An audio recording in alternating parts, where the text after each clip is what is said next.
have in critical thinking? Well, I want to talk a little bit more about the situation with the debt and how to get out of this trouble, and talk about a theory called the paradox of thrift.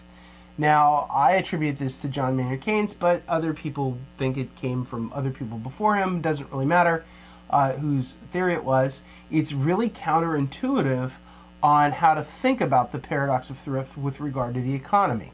Now, what do you mean by counterintuitive? Well, I think people pretty much know so if intuition says this is the way it should be, counterintuitive is this is the way it should be. No, it's actually the opposite. And that's where you learn the most, especially in critical thinking. You want to find things that you think should be one way, but are actually the opposite. So this is one of those things that is really good for critical thinking because it makes you think through the problem.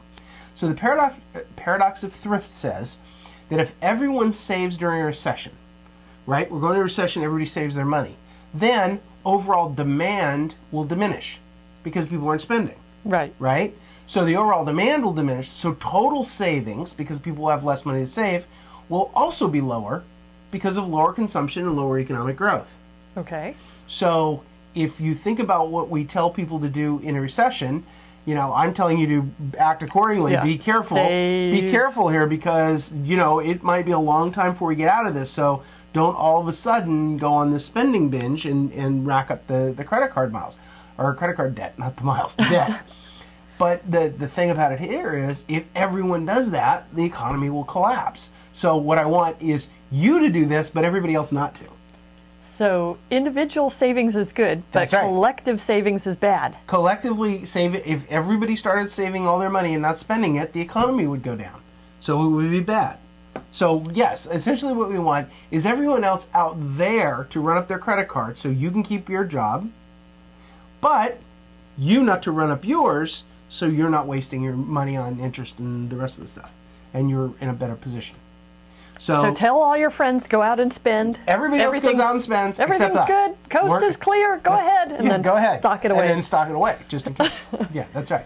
Exactly. So the paradox of thrift is essentially that the natural inclination, the intuitive thing to do in a recession is to hold back. But if everybody holds back, the recession gets worse. So that's what one of the things Summers was talking about was confidence. This is related to that. It's the paradox. So everyone with jobs out there, go ahead and spend. Well, everybody listening to me, be smart. Everyone not listening to me, encourage them to spend. Well, what's your takeaway? So the takeaway is often we're conflicted about our choices of what's good for everyone and what's good for ourselves.